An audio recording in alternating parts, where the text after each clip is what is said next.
In 3, 2, 1, take it away. You gotta get that thing, Dan, where you go.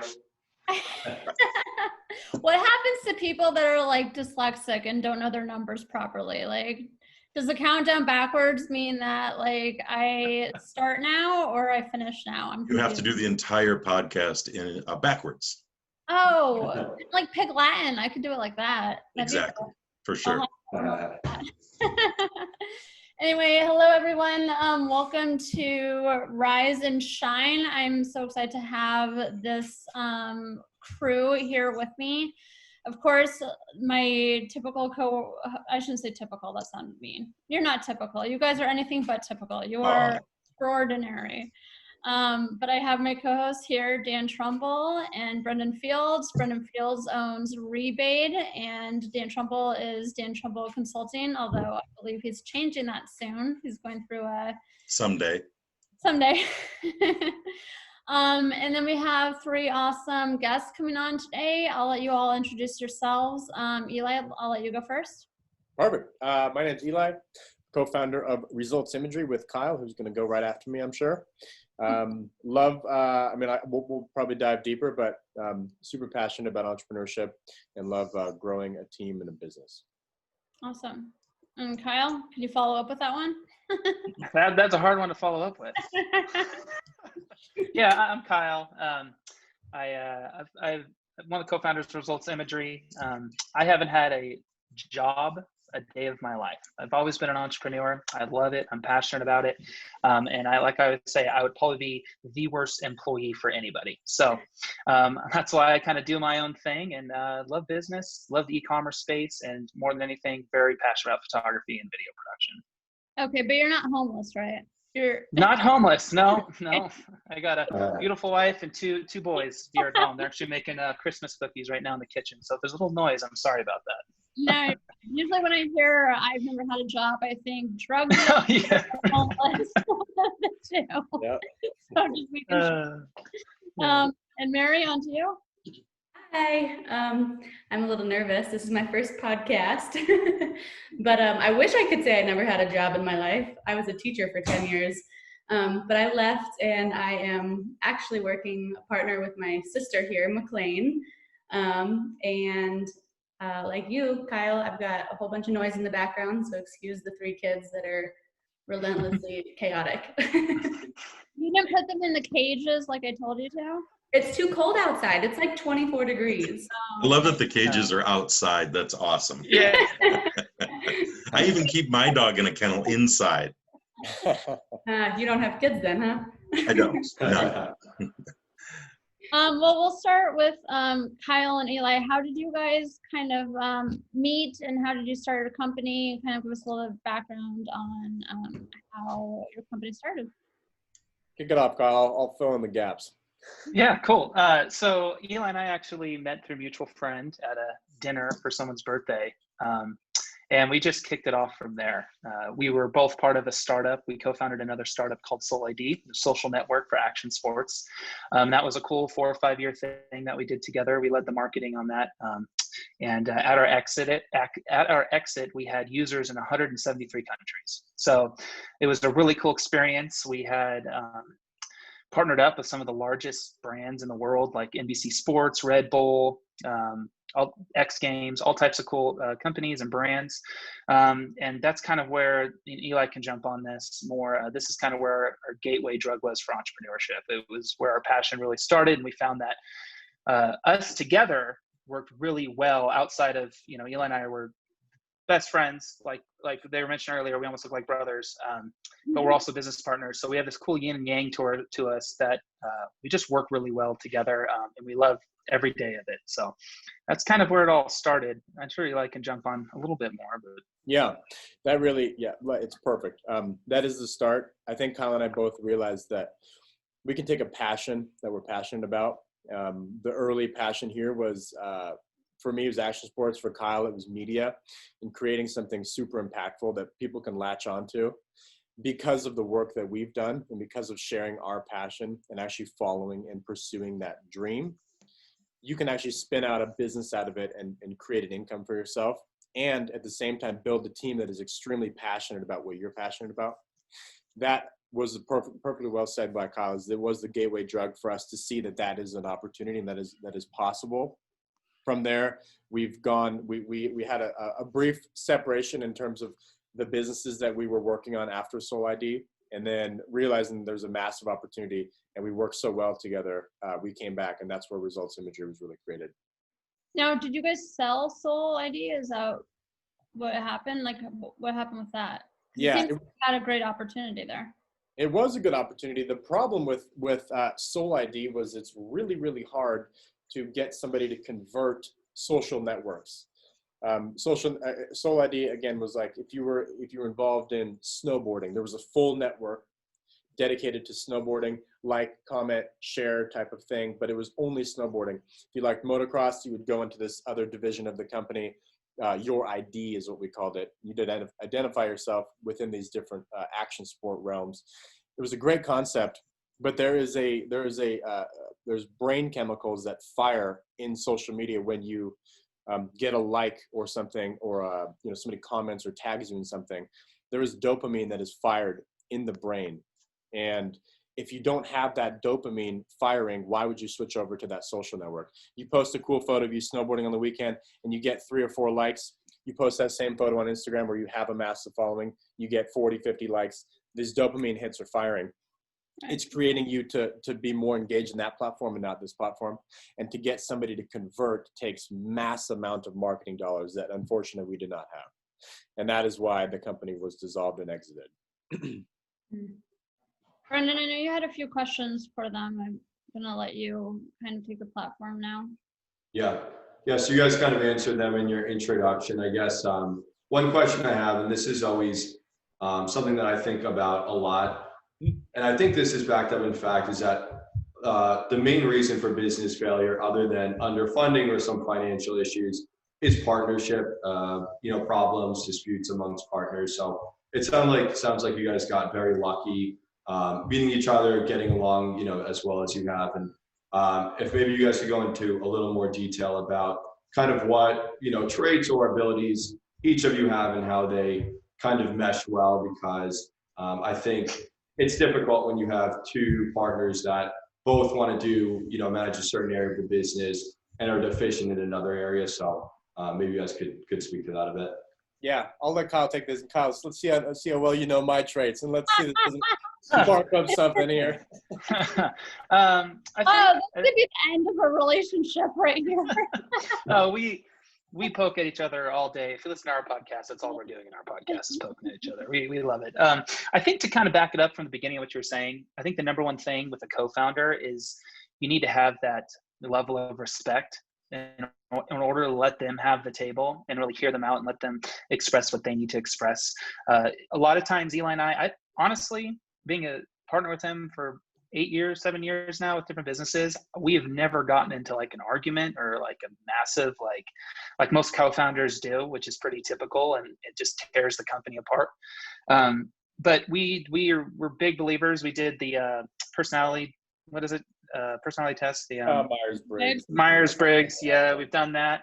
And our personalities were so close. We were only 1 letter off. And what it was he is more analytical with his decisions, and I use my intuition more. And so we really respect that. And when we're making big decisions, we both come, to the table and talk about, Eli, what is it that you think? And then this is my gut feeling, this is how I feel. And we just make decisions. We just do really well. It's a weird rarity, I feel like, for us. And it's exciting though to have a business partner that you can just be comfortable with and relate to, and go grab a beer on the weekend and not talk about business when we don't need to. And then Monday we put the hat back on and we're in our business mode. So I'm sure you could probably jump more into that. But no, I think Kyle mentioned yin and yang before. Most times people think of the yin and yang as skills, which is definitely something that we both have. Kyle has skills that I don't have.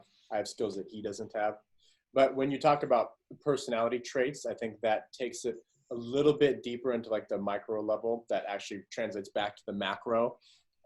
We have these personality traits that we see in each other, and we understand them through the evolution of, these personality tests, which is very small, but we've done other kind of co-founder boot camps type of things where we really understand a little bit deeper level of why we make these decisions and why we feel that. And that helps us understand and navigate through the day-to-day. As you guys know, as starting a business, every day is different. There's always a fire somewhere. And to be able to be level-headed with a co-founder is very, very important. And that's something that we pride ourselves in, and we will always have that level of respect and these traits that we know of each other. Awesome. I want to kind of get into 2021 is right around the corner. Yeah. And I have been doing a lot of research and reading on how the experts, especially because, you know, most of us are in the Amazon focused community, what we should expect from e-commerce, from Amazon, the changes they're rolling out. I know all three of you work in the Amazon field. But one of the main things that they keep talking about is how it's not just enough to sell a product online, right? It's not enough to have a landing page or it's a listing and it's just your product and that's it. Now it's like more evolved into you really have to have a brand and a brand story, and you have to have continuity between like how you're advertising yourself, how you're promoting yourself, what your product is, who your audience is. And really with these changes and this focus on brand awareness, now Amazon is focusing a lot more on video ads and storefronts and A+. And so this is kind of your guys' wheelhouse, you know, Mary, Kyle, and Eli, because it's very image focused. That's how I like to call it, is very image focused. Because nowadays you do have a lot of people that, you know, you're scrolling through Instagram and Facebook and Amazon, and there's so much inundation of information, right? And so you need something that's going to capture people's attention right away. And that is largely through video and image. So, Mary, I'm going to give you an opportunity to kind of talk about your role with Amazon and how you feel about these continual changes that are happening with Amazon. Well, one of the things that I've picked up on through reading a whole lot of stuff is that the competition is really getting more extreme, especially going into 2021 with everything that's happened in the last year with COVID and the pandemic. People are purchasing more and more online. And one of the things that's happening is more promotions are happening in social media. And like you said, you just have all this competition and all these people you have to make sure that your product is standing out. And the big struggle that people try to, you know, have to overcome is how do we make our product really stand out? And so for us, I think our biggest thing is to really try to make sure that we stay ahead of the game, you know, make sure we're figuring out what kind of videos there are and what really captures people. Eli was talking about the dopamine and figuring out what it is that's going to make people attract to your particular product. You know? Do you find, for me, as someone who really loves advertising, and I actually talk about this in a lot of the podcasts I do, but I really am interested in the psychological impact that advertising has on people and how you have to really understand the way the brain works and functions. Like, you know, I love that you talked about dopamine, because there are, you know, happy trigger neurotransmitters that allow people to really pick up on stuff, and then other ones that don't. And my question to all three of you is, how much do you think understanding the psychological impact of advertising is on the success rate of that particular brand? I think at the end of the day, I think a lot of us learned is at the end of the day, marketing is visual. And you need to make sure you have those good, strong visual media assets in order to support your marketing dollars. So I think it's extremely important that your photos and videos and your other media assets align with your brand in a very strong way, because it's going to really speak to very specific markets and the way that you're creating that media as well. For example, sometimes we have clients come to us and they have a market already they're already selling to a specific market with their product, but they found that this product will talk to a whole different market, and we have to create media assets specifically for that market that wouldn't speak to their original market. And I think supporting that through different media assets and different, distribution ways through media is huge. But when you do that, do you spend time analyzing, and this kind of circles back to what I was asking, if say someone's selling, I don't know, I'm going to say some kind of dog toy, right? And they think that their main audience are 20-year-olds right out of college that have puppies. And then they find out like, oh, there's actually all these stay-at-home moms that have to deal with the dog. And that's really a big market. When you transition over to trying to focus on stay-at-home moms, and again, this is just an example, how much do you have to study the avatar of that? Like, how much do you have to study, okay, what is a 35-year-old mom, stay at home? What is their thought process? What's going to get them interested in this? What, do you see what I'm asking? Yeah. I think someone that's going to be successful in growing a brand or launching a product, I think that's something that needs to be done on a daily basis. I think really looking at your target market and studying them and seeing, exactly how are they going to respond, different ad campaigns or different messages that you're putting out as your brand is extremely important. I think another point to be made too is a lot of clients that come to us that have lower budgets with us, they want us to create these amazing assets for them to compete with the higher end, the larger brands that have already, have established market, established part of that market. And I think that's where a lot of, I wouldn't say failure, but lack of success comes with smaller brands that are trying to launch, is they don't have that capacity to understand, like, if you want to play with the big dogs, you have to look like the big dog, you have to think like them, and you have to really make sure that your message is similar to them. And to the bigger companies out there, that's exactly what they're doing. They're studying their markets and ways that they can really, make sure their brand aligns with those markets. I think you might be able to touch a little bit more because the brand that you had before Results. I think you might have some experience with that as well. Yeah, absolutely. I'll try to keep this short, but Kyle and I could speak all day on this, so you could sit back and grab a snack, but I will try to keep it really, really tight. So it really comes down to I think people growing a brand, they need to understand how the shopper in 2021 is going to shop. You can look at stats and see where the initial discovery is made of where are they looking for this stuff. And that argument can be made a couple different places. It could be made in social media that they see something that either a friend or an influencer shared and they say, man, that's a cool product. Now, the first place they're going to discover is they will most likely type it into Amazon. Now, once they type it into Amazon, they're going to see the product in that hero image, which is that first image there. It has to attract the eye. It has to let them click in. We say it all the time, and I think a famous line that we should just put in the office is, people shop with their eyes. They can't touch and feel it anymore, especially in an era of COVID. They are shopping and they're looking at the product with their eyes. So as a brand, you need to be able to develop product photography and video production that gives them that feel. So they're touching it with their eyes, essentially. Now, and it's go ahead.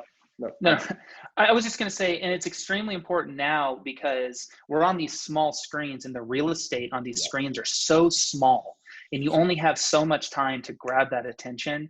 And like you were mentioning, like, it's so important to know that target market because you only have so many seconds and only so much media that can actually hit them at once. Was it with video 4 seconds? I mean, isn't that usually the time span you have to get them to actually want to I think it's less than that. I think it's like 3 seconds at this point. A lot of times our discussions with pre-production start like, okay, this is what you're trying to do, but that first 3 seconds need to be loud, punchy, colorful, and really grab the attention. Otherwise, you lost them. You're not going to get them past 5 seconds.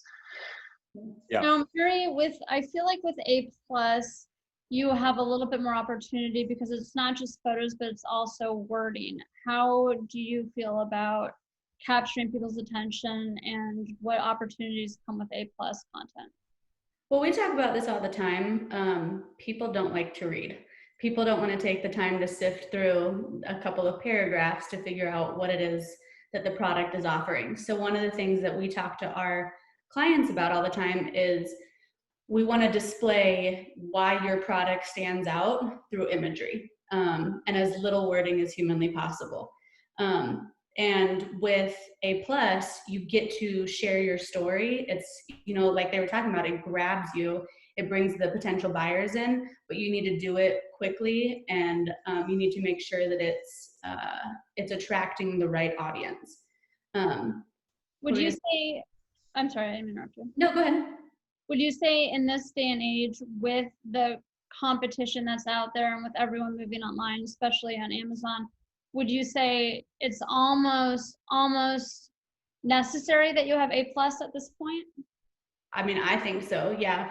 You have the photo galleries that have been added to it, but those are just your main images, shown again. A+ gives more of a story behind it, and it gives you more freedom to create something that is more eye-catching.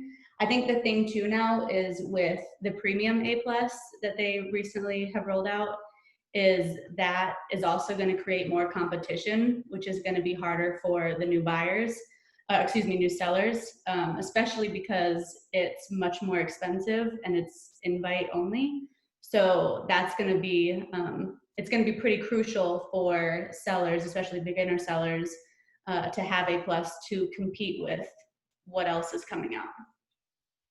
Yeah, I think it's interesting. So I know, especially Dan's been involved in e-commerce. For those of you who don't know him, for 20 years, I think we joked he started when it was dial-up internet. That's actually true. I did. Yeah, I started on eBay way back in the olden days.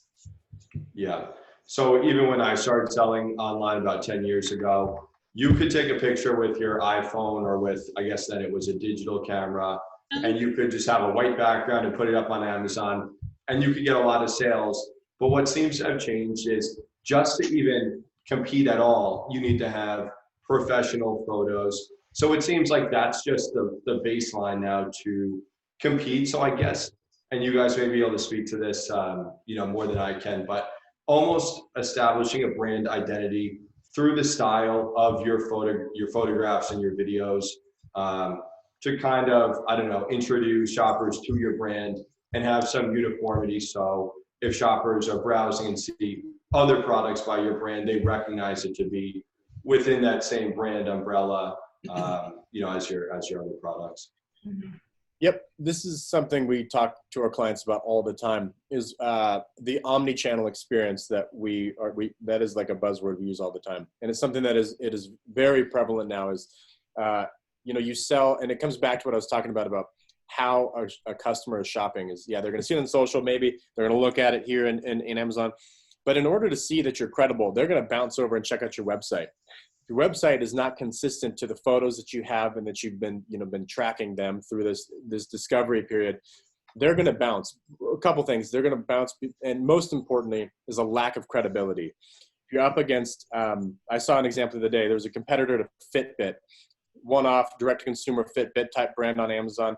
You look at them versus the real Fitbit, and then you look at them and their website and the difference between their Amazon photos and videos and their website photos and videos. And it's like they're trying to put up this front on Amazon that they're this big company.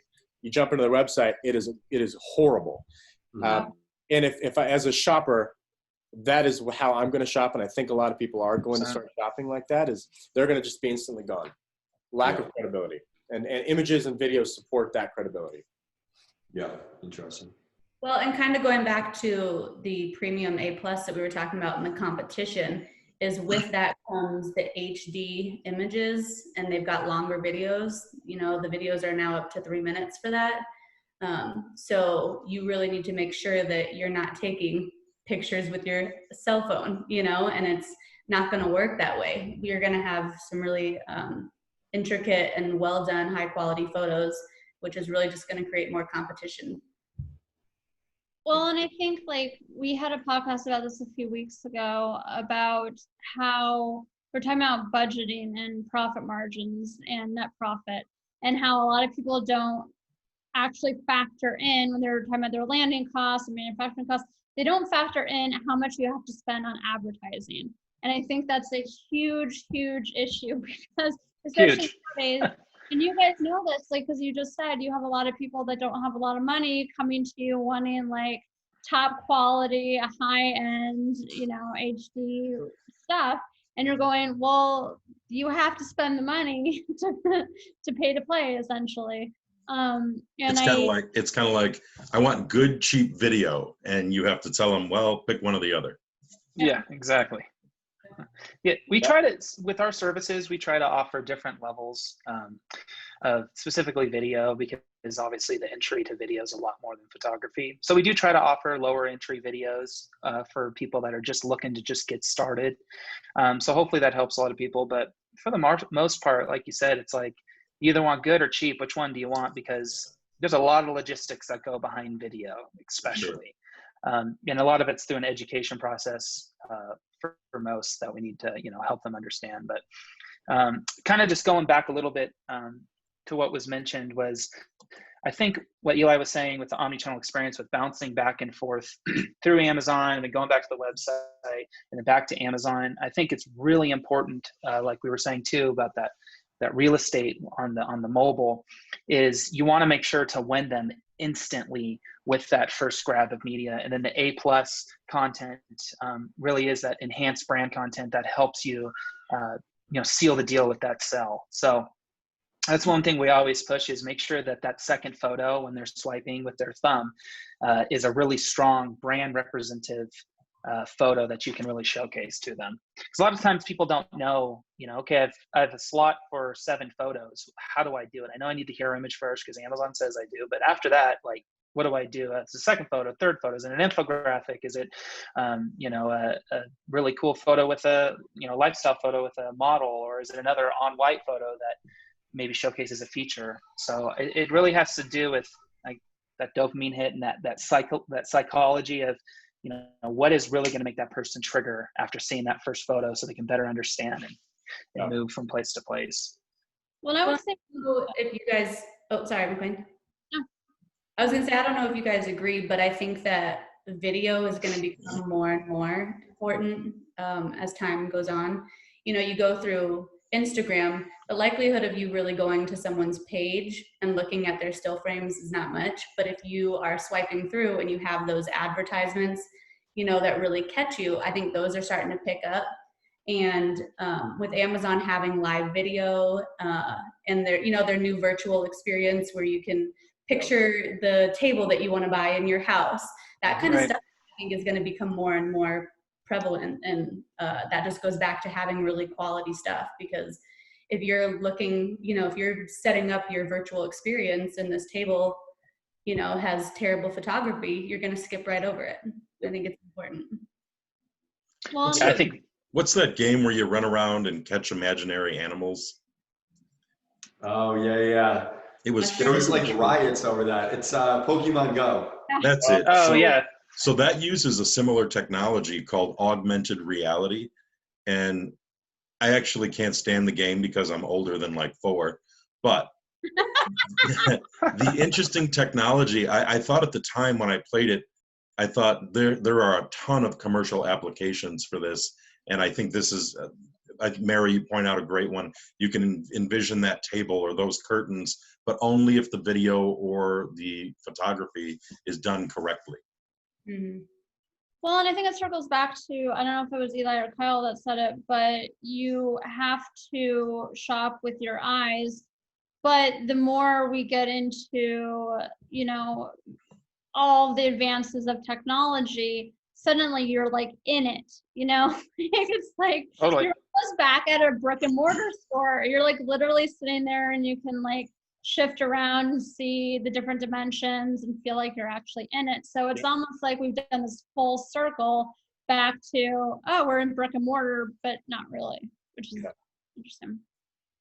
Yeah, to add just one more layer to it. So I know it's something I've talked about with a lot of people before, is I think at this stage of e-commerce, if you're starting a business and you're going to start a supplement brand and you want to sell vitamin C or apple cider vinegar gummies or some other super generic product, you're going to have a hell of a hard time making money doing that.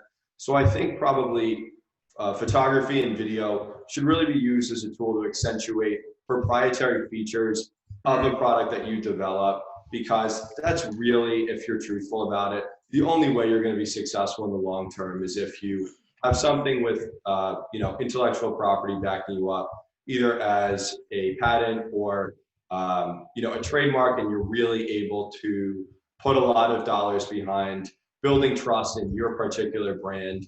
I think that's the only real route that people that are getting involved in e-commerce or starting a business now should be looking at. It shouldn't just be, I'm going to have just better pictures than the next guy of my vitamin C gummies. I don't think that's probably a long-term viable strategy. Mm-hmm. Yeah, I agree 100%. And I wanted to say something that Mary had said. We agree 100% that video is like here. It's not just the future, but it's now. And we've seen that through all the different partners, like agencies that we work with. Like, we're seeing our video orders skyrocket for the beginning of 2021 because people understand that.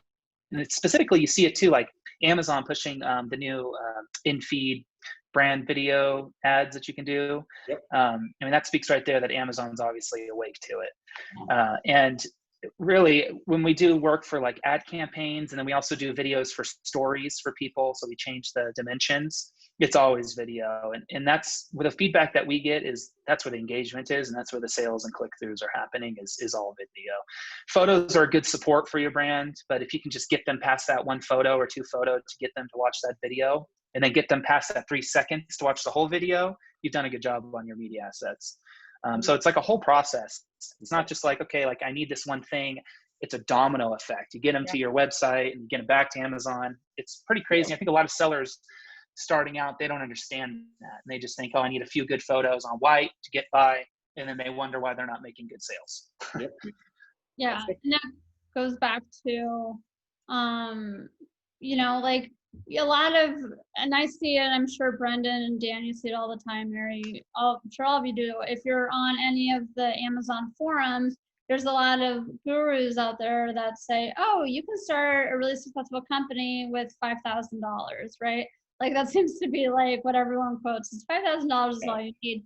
And you're kind of going, well, that might have been true like a few years ago, but I don't know how accurate that is now. Yeah. Or if you're going to sell like a sponge, yeah, maybe that'll work. But past that, 5,000 won't take you too far. I think the foundation and the theme of 2021 that we're going to focus on, and I think a lot of people that build off of the framework of Amazon should focus on, is education, and education of teaching what is trending, why is it trending, and really telling the why behind asking them to fork out 20 grand for media, is telling them the why. And to elaborate a little bit, and to what you guys had said before, we try and educate our partners from an e-commerce standpoint, and being a brand owner. I can speak a little bit on that with my experience with the brand that I ran. But when we talk to a client and they're hesitant about spending 20 grand on a full like media package, video, photo, social assets, we go back and we really get them to think analytically. And this comes back to a little bit of my personality trait. I really tell them is, okay, you've invested $50,000 in this inventory. If you are not willing to invest the money to make it shine and really show the features of the product, it is going to turn into dead and excess inventory in an FBA warehouse. You're going to get charged fees. You're going to spend all this money. Why not invest the capital into moving that inventory through to get a version 2 out and to keep being able to come back to the factory and say, hey, we're ready for another order. People think that, yeah, exactly like to your point, is you can invest and get a product on the market. But we are trying to educate, and we're trying to teach them the why. And 2021 is going to be a great example of that, not only from that sourcing standpoint and providing a little consulting and like, yeah, you need to spend the money and get this out in a competitive nature, like apple cider gummies. We've seen that come through our studio multiple times now, that specific product. And it's like, we need to create something very different and unique to the brand.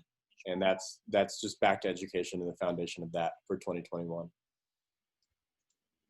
Nice. Dan, Brennan, you have any other questions? I'd like to share a branding experience that I had recently that kind of wraps it all up a little bit. So what we're all talking about is differentiators. How do we properly put ourselves in front of a very specific demographic that will touch that, giving them that warm and fuzzy and touch that button. Yeah. And I happened to be wasting time on YouTube the other day. By the way, if you're watching this on YouTube, you are not wasting time. Keep watching. Anyway, but I came across a collection of beer commercials of all things. And they were the classic halftime Budweiser beer commercials. And I don't know if you've seen them or not, but I would highly encourage you to watch them. It's beer. Everybody likes beer. But also, they are masterfully done. They never speak a word, by the way. So there's no words. And they tell these stories of these animals, these Clydesdales, and a dog gets lost in one, and then the owner it goes on and on. And then in the middle, from a marketing standpoint, I'm like, are we still selling beer here? And we are. We're selling a ton of it because we're creating an emotional response from the consumer, right? So they connect that dopamine response to that beer and that beer commercial, and they leave that with a warm and fuzzy about Budweiser, by the way. Yeah. So I just think that we're talking about this, and we're talking about what Amazon is going to be, and of course we're already in video. Amazon, the bar has, like we've talked about, it's been raised quite a bit, and video integrated purchasing is the future. That's just, there's no debating that at all. Yep. Dan, did you buy some Budweiser after that? You can totally speak freely here. I'm totally behind that if you did. I did not, but I will say I did if Budweiser sponsors this show. There we go. There's a plug. Awesome. So that's all I have to say about that. Love it. Love it. Love it. Uh-oh, someone's got to go. Someone's got a phone call. Right. We've been doing some things with Sierra Nevada and trying to create a little bit of a brand persona with them. Being on the West Coast, kind of they're like the staple in beer. And we know exactly what you're talking about, and we've been influenced by those Budweiser Cloud commercials. Yeah. I mean, they're if you've ever spent 10 minutes reading about advertising, I mean, they won awards for those. Yep. And what I like about that is they took a product that's really a commodity type product. A lot of people drink beer. And if you drink Budweiser, you're probably going to continue to drink Budweiser. If you drink Sierra Nevada, you're probably going to continue to. So like you were talking about before, it's hard to get people to shift off that beer they grew up on, wink, wink. But commercials like that and advertising like that can really change someone's thought process, even subconsciously. It can really make them feel differently about a brand and a beer. Exactly. I remember. Go ahead. Oh, no. So I was just going to say, it's funny you brought that up because I was recently reading about the makers of Oreo. I can't remember the company. I want to say Nabisco, that's it. No, this is a different company.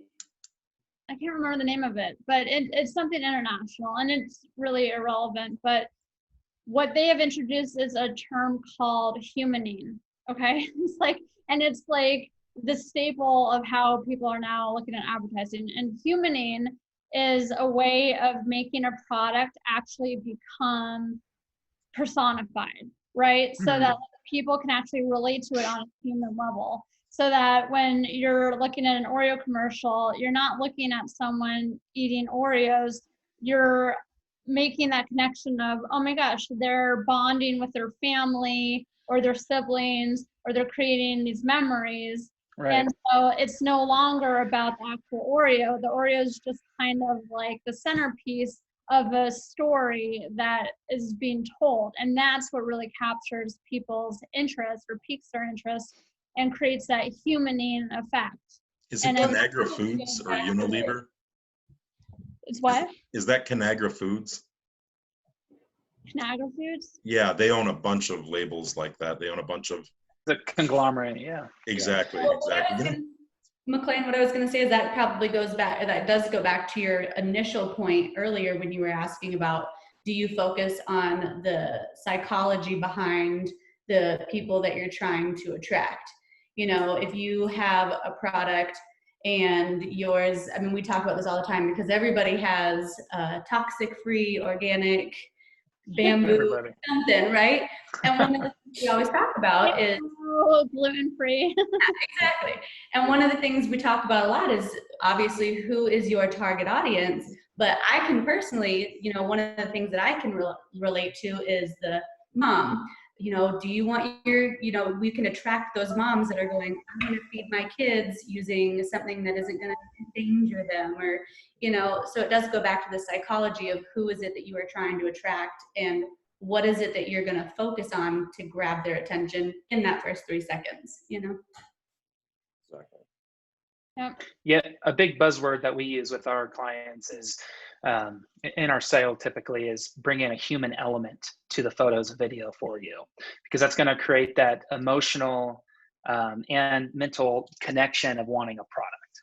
Mm-hmm. And if you can get past that, you know, heartfelt scenario of getting someone to really want that product because that human touch, you've got them locked into your brand for life, really, if you continue to produce good products. It almost takes it takes it from what you want to what you need. And that's what you want to do, is make so someone's like, oh, I really want that. And then it's like, boom, no, I need it. Like, I have to have it. Like, that's when you really have gotten your audience, and that's when you become a successful brand, when people actually go through that process.